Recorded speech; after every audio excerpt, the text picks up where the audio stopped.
Hi, welcome to Crime Family. In this episode, we talk about a case that has only been deemed the House of Horrors. It talks about torture, abuse, neglect, and starvation of 13 children, all at the hands of two people who they should trust the most. Now, since this case has a lot of disturbing facts, listener discretion is advised. So with that being said, let's get started.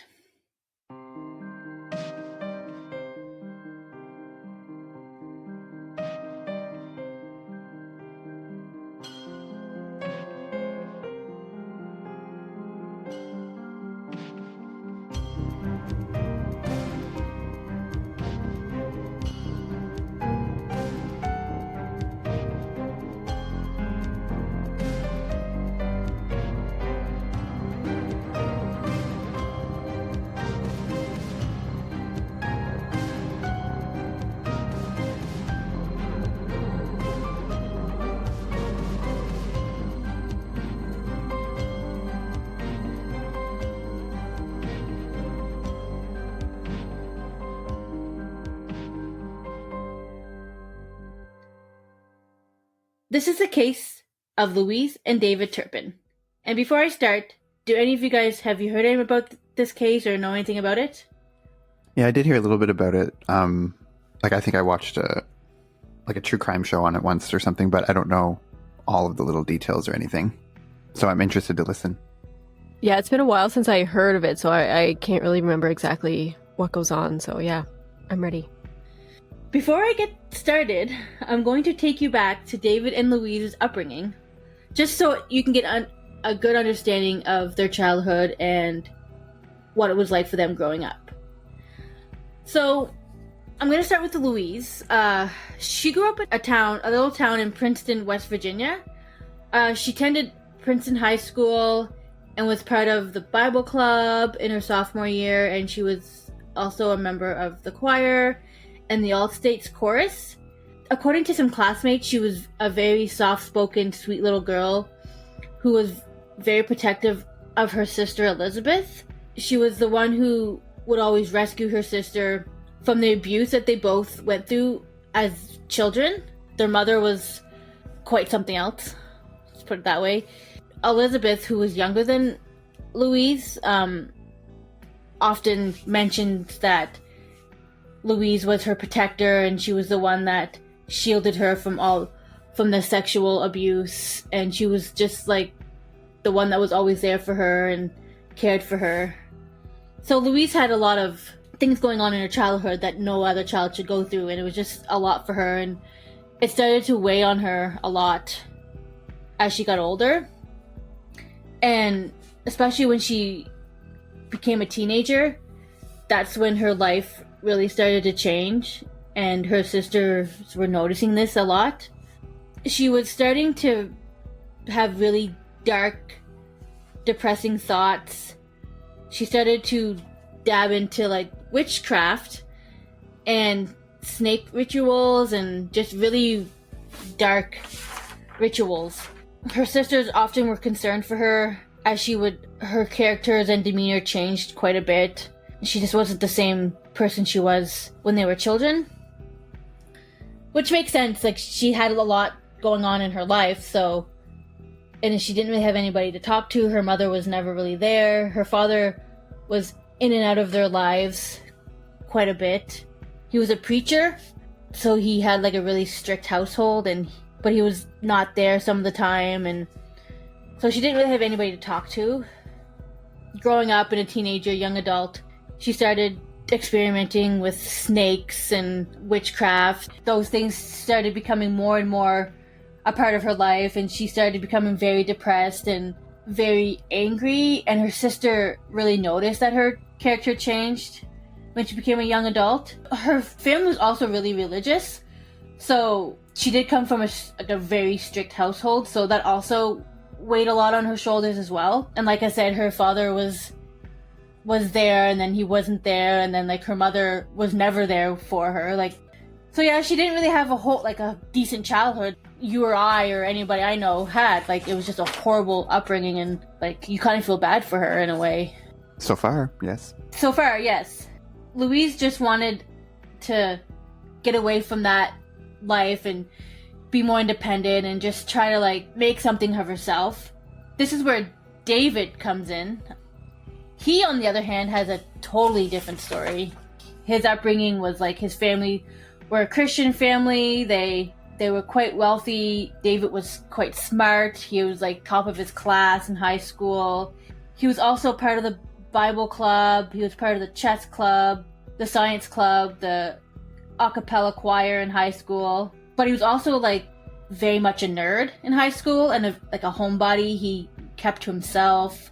But he was super smart and super intelligent and just the total opposite of Louise and her family.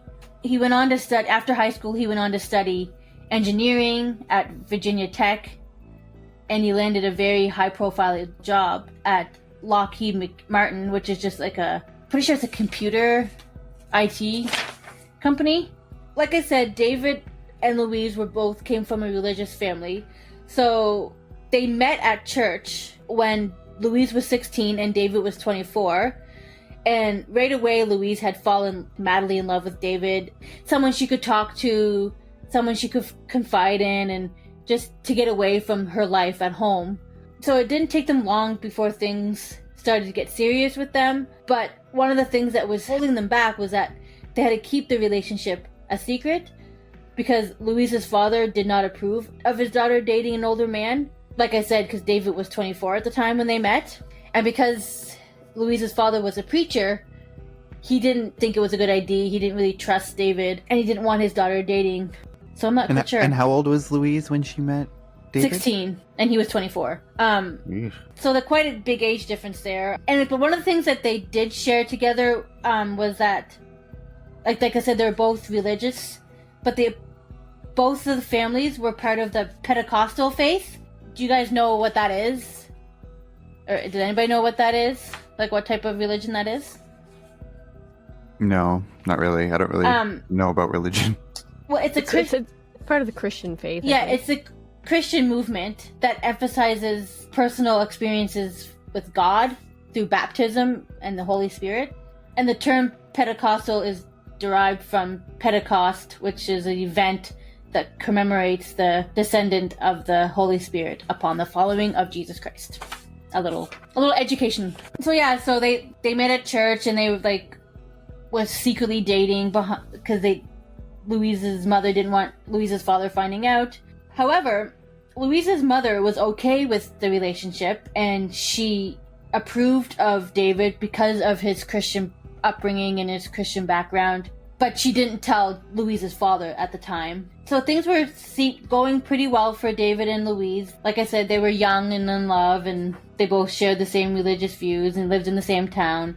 So they quite often got to see each other. They did go to the same high school, attended the same high school, but obviously not the same time because David was 8 years older than her.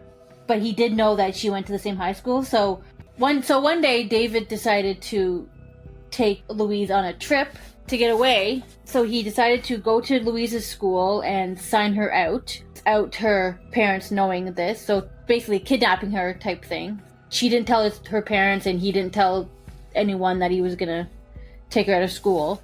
So they went on this wild 1,000-mile road trip to Texas and just spent the whole day together.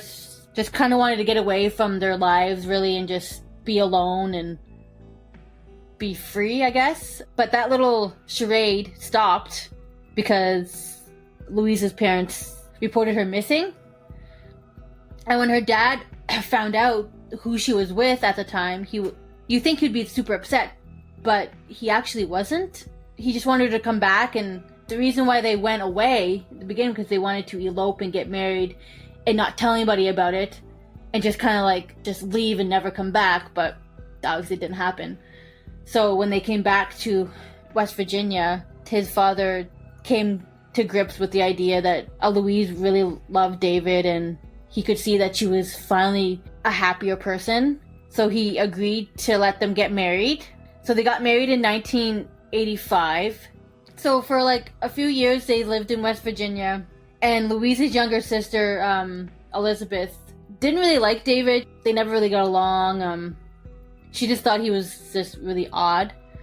So when Louise and David decided to move back to Texas to start their life together, Elizabeth was not happy that Louise was moving. She was always the one that she could talk to, and she just didn't want her to move away. So when they moved and got settled into Texas, Elizabeth wanted to be close to her sister, so she asked if she could come live with them in the summertime. And at this point, this was like a couple years later, they had about 3 children at the time when Elizabeth decided to go there for the summer. So she was really excited. She got to visit her niece and nephew, and she got to just hang out with her sister. But when she started living there for a few days, things just weren't going well for Elizabeth. Like, she started noticing David and Louise were pretty strict with their children, mostly with the older daughter. This makes sense because of their upbringing. Like, they came from a fairly religious family themselves, so that strict upbringing would have carried on with them as well.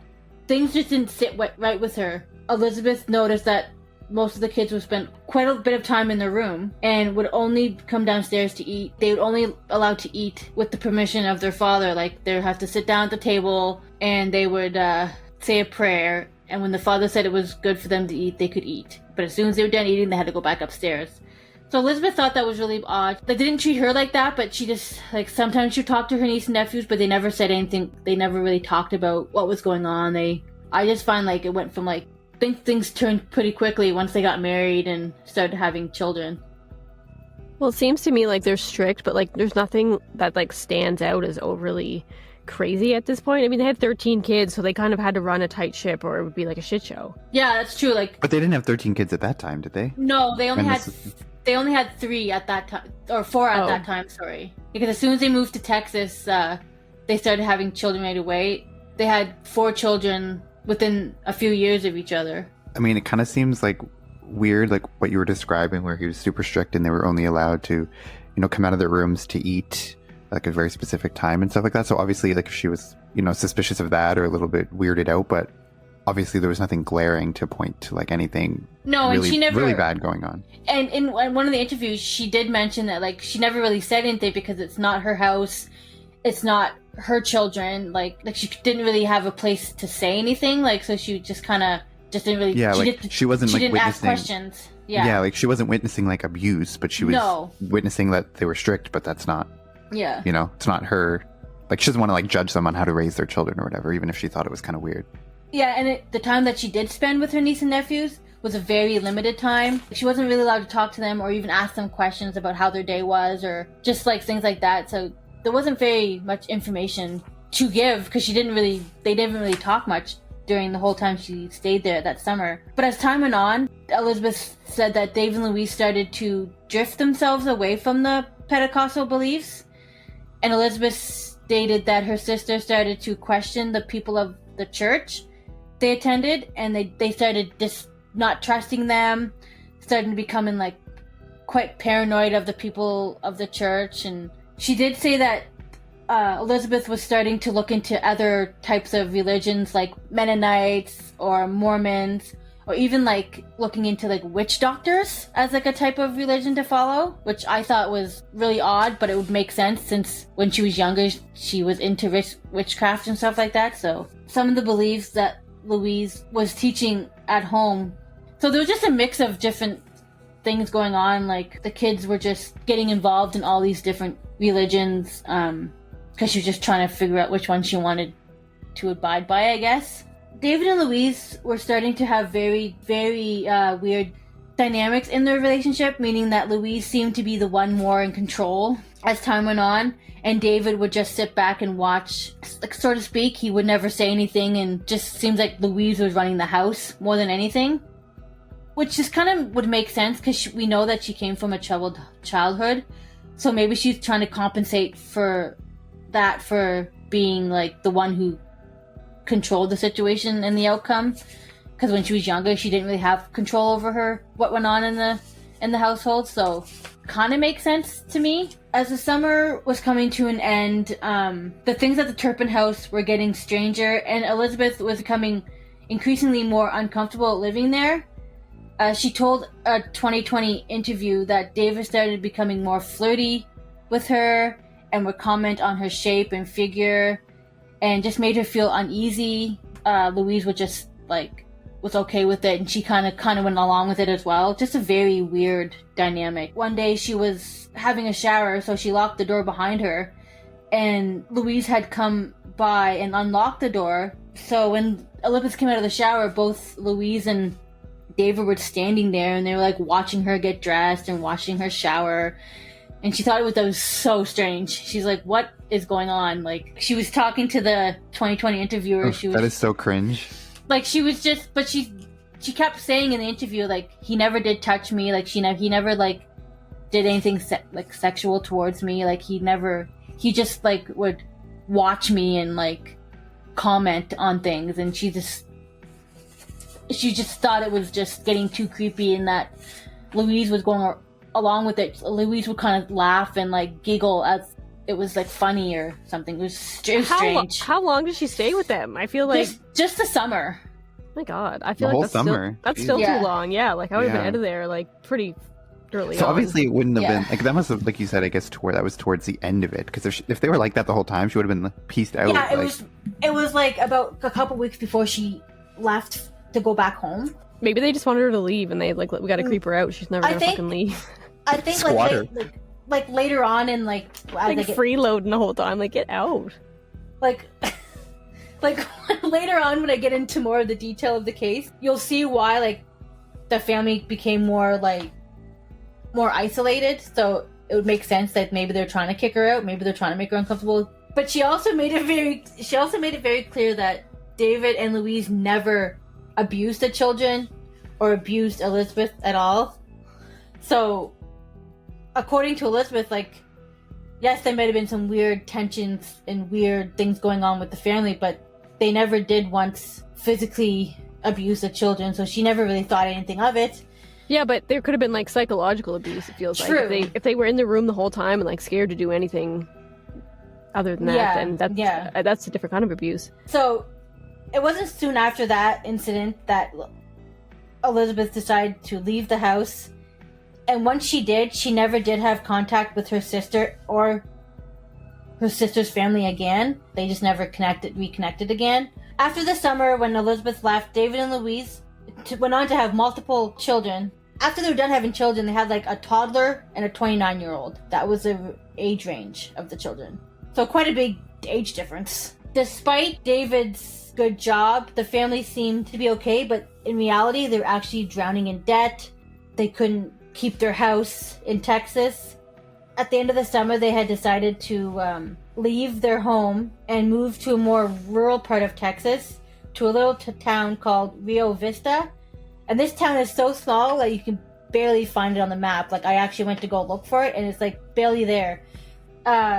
Since the town was so small, it only had a couple hundred residents, and it was a town that everyone knew everyone knew everyone's business. It kind of reminded me of the town that we grew up in, because it was such a small town. Everybody knew everybody thought they knew everybody's business.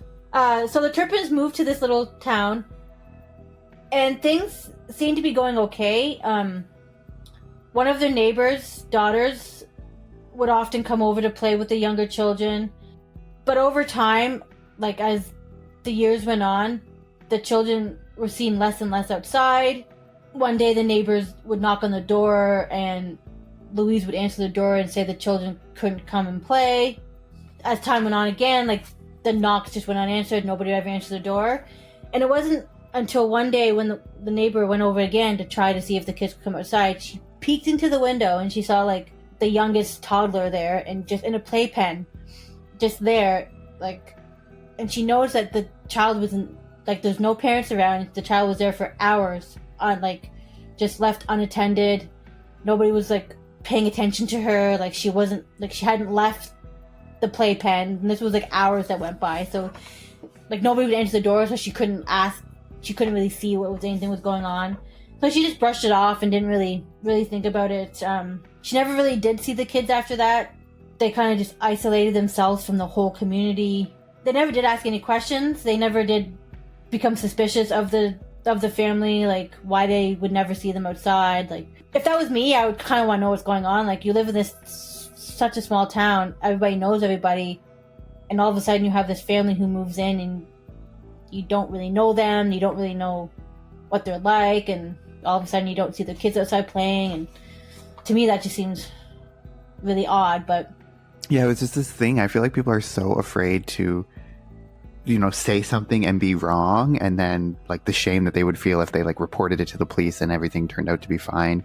So they would rather just not say anything than risk being wrong, which is so weird because obviously in hindsight, if they had said something, then probably would have spared the kids a lot of mental anguish. So I don't know, it's just weird. Yeah, or like when people feel like, oh, somebody else will do something about it. Like if something's going on, they'll feel like, oh, somebody else will probably notice and they'll call the police if needed. Like you always hear those stories about a huge group of people and nobody calls the cops because they feel like somebody else is going to do it. So maybe it's that kind of mentality too, where it's like someone else is going to notice and fix this, so I don't have to. Yeah, they're like, oh, well, if we're noticing it, then everyone else must be noticing it too, so someone else will do something. And it's kind of just like the bystander effect, I think it is, where... Yeah, that's exactly what it is. Yeah. When the neighbors didn't see the kids outside, and one of the neighbors in the 2020 interview said that behind the Turpin's house, there was this big wide trailer. One of those like kind of like RV trailers. The family just was living in that trailer and not in their house. So could you imagine like 13 kids and like they live in that trailer for weeks and then they'll go back to the house and they'll live in the trailer for the weeks and go back to the house. So that was kind of strange. Anybody have any thoughts like why they would just move back and forth like that? I have no idea, but I mean, I feel like trying to rationalize what they were doing is a fool's errand at this point. Yeah. So in 2010, the family had become so in debt and couldn't keep up with their bills and their lifestyle that their house became a foreclosure and they were forced to move out of their home, leaving everything behind. Like they didn't take anything with them, and they moved to California, and that was the last time anyone in Texas saw or heard from the Turpins again. And it wasn't until after the family had moved away, that someone had repossessed the house for property, I guess. So when they went to look in the house, they noticed the bunk beds in the room. There was like 13 desks in another room lined up like a schoolroom. The house smelled awful. The walls were very dirty. And there was like stuff on the wall, like religious stuff on the wall. And the person who repossessed this house kept those photos for 20 years. I don't know why anyone would ever keep those photos for that long. I did send you guys pictures of the house. Yeah, so did the person that took over the house, did they not like contact the police to be like, No. This is... Why? Because nobody knew who they were. Because after they left Texas, nobody... Yeah, but there must be a record of that. Like, they could say the people who lived in this house. Like, they could find records of that. Well, Like, it's Yeah, just like weird. they owned the house, did they not? Because if there has to be a record. I couldn't find one in the house, and the guy who had the house did an interview, and he said that he tried contacting people to find out where they were and who they were. Because they never did say their last name. Nobody knew who they were when they lived there. So Yeah, the bank knew who they were to repossess their house. Like, yeah, fucking nobody- contact the bank. yeah, and nobody Nobody cared enough, obviously. No, nobody cared enough. No. But yeah, I saw the pictures that you sent, and they were disgusting. It was Yeah, like the house, like they were living in squalor, basically. So once they moved back to California, this was in 2012. Louise's father after he retired, he tried to contact his daughter, and he dreamed about going to see his daughter and visit his grandchildren in California. But when he told Louise of his plans, Louise told him not to come, and this really hurt her father. He just wanted to see his grandchildren. He wanted to be part of their lives, but Louise just didn't want anything to do with her family. Which Can you really kinda, blame her? Like, it doesn't. Yeah, I don't really blame her. And the same went with her mother. Like, before her mother died, she begged for Louise to come visit her, but she never did. She refused to come visit her, and I don't blame her for that because her mother was not a very nice person. Her mother, I would be kind of suspicious and weirded out if she did go, like after what her mother did. It's kind of weird. her mother did die in 2016, And then 3 months later, her father died. So she never did go visit them at all. She never showed up for the funerals. When her other sister, Teresa, asked why she didn't come, all Louise said was that they prayed for her and that she had a bad dream saying not to go visit. That was essentially the last time Louise's family heard from them again.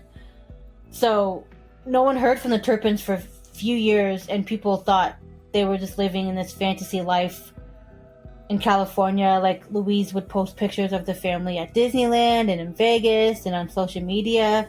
It seemed like their family had a good life. Louise's older sister, Teresa, believed that she was happy. She was just like a facade. All these pictures of the kids looking healthy, the kid dressed in nice clothing and at Disneyland and Vegas. So it wasn't until January of 2018 when a 911 call came from one of the Turpin children. I will play you the 911 call. Yeah, so I'll play that.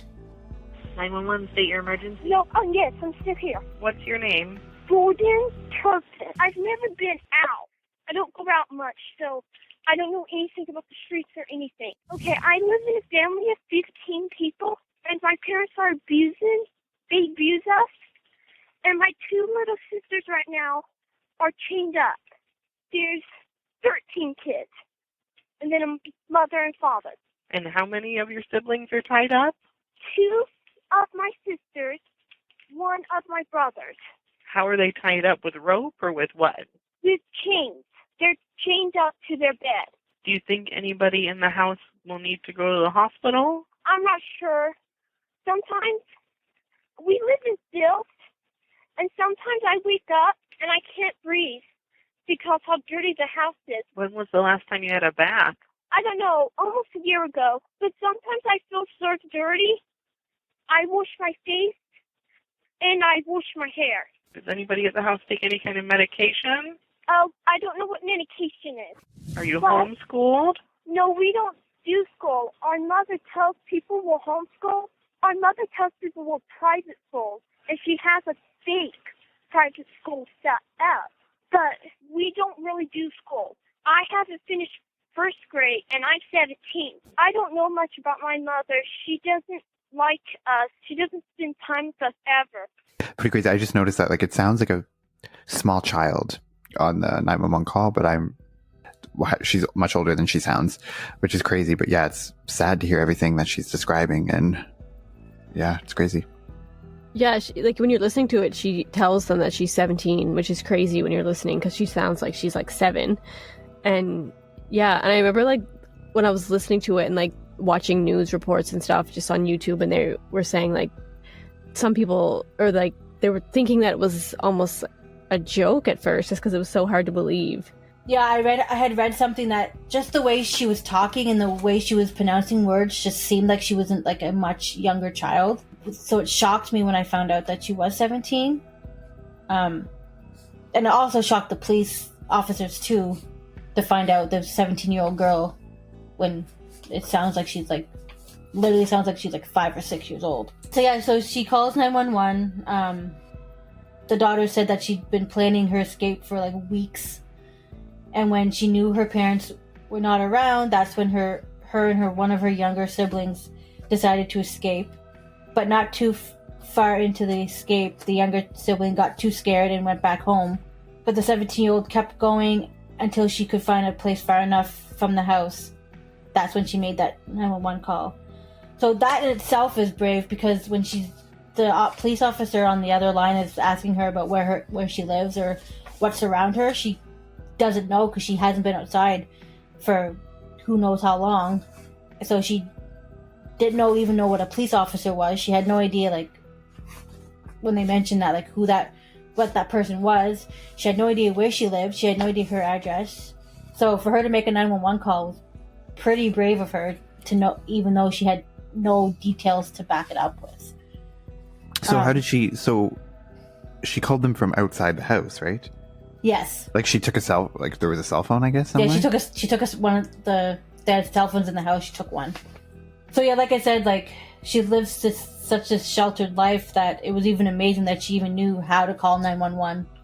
So yeah, when you hear that like 911 call and she's saying that she doesn't even know what medication is, I find it like amazing that all of these kids even lived as long as they did, because I feel like if any of them had any kind of really serious sickness as a kid, they wouldn't have gotten the medical care that they needed. So it's just kind of crazy and really lucky, I guess, in a way, that they didn't have some sort of serious illness growing up.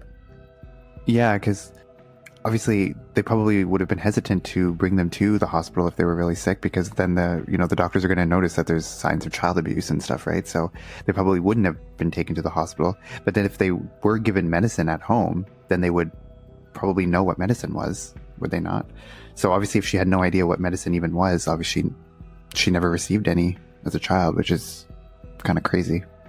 Yeah, I thought that too at the time when I was reading about the case, like how these children just survived in just the conditions they lived in and not having any type of medical care. Or it mentioned that like they weren't allowed to wash past their wrists.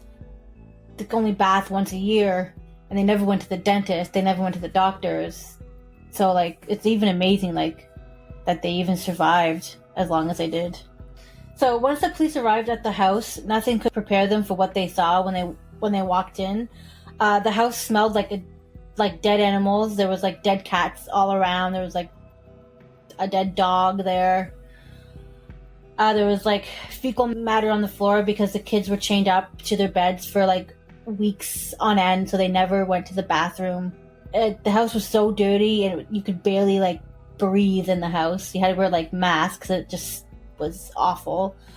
There were locks and chains on the beds, fridges, and cupboards. And the children ranged from toddler to 29 years old. And according to one of the reports, the 29-year-old only weighed 82 pounds.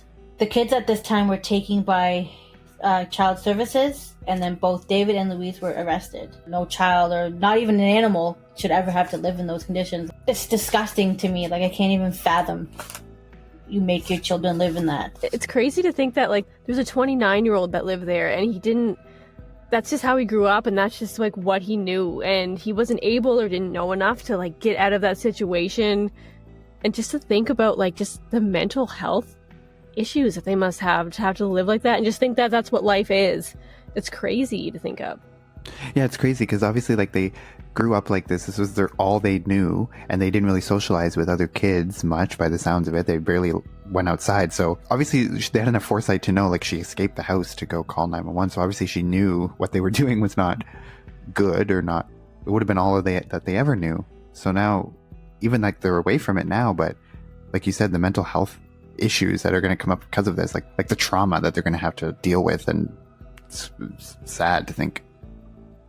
Yeah, like imagine living like that, and then as Steph said, one of the other girls tried to escape too, but then got scared and she ran back. Like that was her comfort, was to go back home rather than to, get out into this world that she had never experienced. So that is just crazy to think of, like, just, yeah. Ugh. She was more scared to go out into the world and attempt this call than she was to go back into the hell that she was living in. Yeah, it's just so sad to think of. I can't imagine at all. And 29 years, like that's such a long time too for the oldest one. Like that's so long. When I was reading more about the case and like the living conditions, it went on to say that like their growths were stunted, like the older ones were stunted because of the starvation and just the malnourished and not just the abuse and stuff, that they were actually referred to as children because they looked like children. Like a 29-year-old only weighed 82 pounds. I guess. Well, yeah, like that's like, I would say maybe like a 12-year-old. Yeah.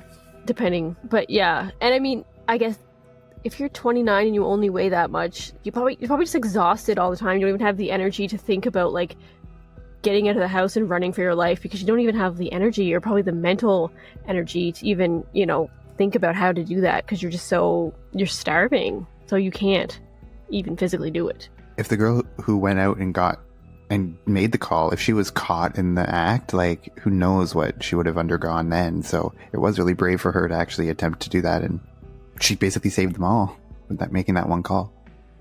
Yeah, they could all still be in that situation if it wasn't for her right now still. So she's definitely a hero for sure. Because they were so isolated from the world, nobody really knew who they were. So yeah, like you said, if she never made that call, we probably wouldn't be talking about this case right now because we probably wouldn't have known about it. When you tell this story, I think that like happened before the time of like social media and all that stuff, where it was easier for people to be isolated, nobody to know about you. But like this day and age, to have something like that happen, it just seems like crazy because so many, it's just everyone's connected to everything. But and you said too that like she was posting on social media a lot too. So like from the outside, it looked like it was a normal family, right? Because there was pictures of them at Disneyland and in Vegas and stuff. So obviously they did go out into the world, but I don't know. Obviously it's very different, like just because kind of goes to show you that like what people put on social media isn't really the reality in a lot of ways. Not saying that everyone is living like this just on social media, but you know. So going back to like when the police went to their house, like after they took the kids into child services and David and Louise were arrested, the child services wanted statements from the children, like just to tell like what went on and like just describe the situation. And they also noticed when they were going through the house and stuff like that they had found some journals that some of the children had written, and every day they just described their life and how painful and like sad they were. And just reading these journals, the police say it was just heartbreaking because these were children trying to reach to some, like just trying to like write down their feelings so anybody ever found them, they could help them out. I'm surprised that the parents would have even given them journals. If they were thinking, that could be used as evidence against them? Obviously it was. You know, if their children are writing their real thoughts down. I'm surprised they even allowed them to do that. They did, and that was shocked me too. I'm like, where would they get these journals? But maybe they just snuck them. Maybe they hid them, like they would find them and just hide them somewhere the parents couldn't find, and then just write in them at nighttime. One of the Turpin kids said that like they never did do anything school-wise. Like she never passed grade 1 and she was 17. That's what she says in the 911 call. So she never did get past grade 1. Like I said, like they even found like a video of one of the Turpin kids singing a song, and she just looks so like, I think it showed on one of the documentaries or like one of the news outlets that her singing a song, and she just looked like she was sad and so like malnourished. And the fact that she even made a video was in secret was crazy to me. Katie, when you said they were abused for like that when she was 29, being abused for all that time, it actually says they were only being abused for 9 years. I mean, that's still a long time. Like that's still more brutal part of their like abuse started later on in their lives. But also too, isn't there that thing that's called, what is it, like, I don't know, is it Stockholm syndrome or something? It's like where your abuser, you start like, you become, I don't know what the word is I'm looking for, but you almost become familiar and comfortable with your abuser, and you become like it's your safe place, even though it's abuse. Yeah, that's like when people get kidnapped and then eventually they can go out in public with their kidnappers and just like not tell anybody and just walk around and go back home with them, just because that's just their mindset now. So I guess I feel like you said they only started being abused for like 9 years, but there must have been some sort of abuse for this like 20-year-old to be so compliant with everything and then stay in those conditions until he was almost 30. Yeah, maybe he was like just didn't know who to turn to or where to go. Like maybe he could have escaped, but since he was so like uneducated, and maybe he just didn't have any place to go. It didn't really talk about. Okay, well that's abuse right there. If they weren't in school and they weren't being homeschooled properly for their whole life, so there's definitely stuff going on. Like the police were saying that like when they took them into child services, like a lot of them had to be trained how to use bathroom facilities because none of them knew how, because they were chained to their beds for God knows how long, and they never actually physically used an actual bathroom. Like it breaks my heart to think like 13 kids, like fuck, if they ever like, thankfully they didn't have any more kids after the 13th one, but still. It's so disgusting though. Can you imagine that many people not being able to use the bathroom? Like, remember we have like a dog and it like shits on the floor and it's like so gross, like nobody wants to go near it or touch it. Like I can't imagine like that's just your whole life, and it's like multiplied by like 20. Like, oh. And there was like dead animals in their house too. It's so gross. So like, why did they do this? Like, what happened to make them just start being like, well, this sounds like a good idea. We're going to start abusing our children, and we're also going to have more children and then abuse them. Like it just. So, like, does it ever explain what was going through their mind? It doesn't really explain why they did it, but Well, also in a lot of cases too, they always say that abused people become abusers later in their life. So if she was, she didn't have a great upbringing and she was very abused as a child, so that's kind of, she gets conditioned to that. Yeah, I almost think that like when there was like they had 13 children, they didn't have a lot of money, so they were trying to like make things work, but then it just got too overwhelming for them, and they just started going sideways. It's interesting though, like when you think of some people and they go through horrible things like this, they're like dead set on like breaking that cycle, and like they make sure their kids have like the best life possible, and they're like an advocate for abuse. And then others are like, it's almost their mission to make sure somebody suffers the way they did. You know what I mean? Like I want, like where is that line, and like who crosses it? And it's super interesting. Like it's weird to see like where some the two people paths flip, kind of like, diverge, like what yeah. happened, or like how does it, some people go along that path and the other ones go along the other one, when they both have like this similar background. Yeah, it's super interesting. Once David and Louise were arrested, they were charged with 14 felony charges. These charges were cruelty to an adult dependent, false imprisonment of a child cruelty, and torture. They had like their sentencing hearing was in 2019.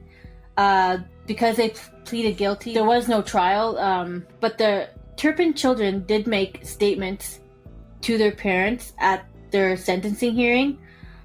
One of them said in their statement that my parents took my life from me. Another one saying, like, I'm a fighter, I'll shoot for the stars, which means like she's gonna go far in life. One of their sons forgave his parents for what they did and said that he loved them. Another statement read that I forgive my parents for what they did. They did the best they could raising 13 children. Can't be easy, and I'm glad for how they treated me because it makes me a better person and stronger person today. Yeah, that's so, like, I don't know, that's such a bizarre way to look at it. I mean, obviously maybe it's just easier to forgive because it can't change the past, so maybe it'll be easier on her going forward to just forgive, but that takes a lot of strength to be able to say that kind of stuff about those people who did that to all of them. And yeah, maybe for them to be able to move on, they have to forgive their parents. And I don't know if I'd be able to do that though, like having to endure, especially with a 29-year-old, like his 29 years of his life is miserable and abused, so to be able to say that, I mean, I guess some of them didn't though, like she just read some of the other statements, so obviously not all of them are on the same page, but I don't know, I just think it's miraculous that even any of them would be able to say things like that, to like forgive them. After they gave the statement, both David and Louise addressed their children in the court, and when Louise was giving her statement, she looked calm and collective. She didn't look like she cared. It just seemed odd, just seemed creepy to me, and she didn't really seem like apologetic really for what she did. The children's lawyer said in court that the kids are not looking back but looking forward.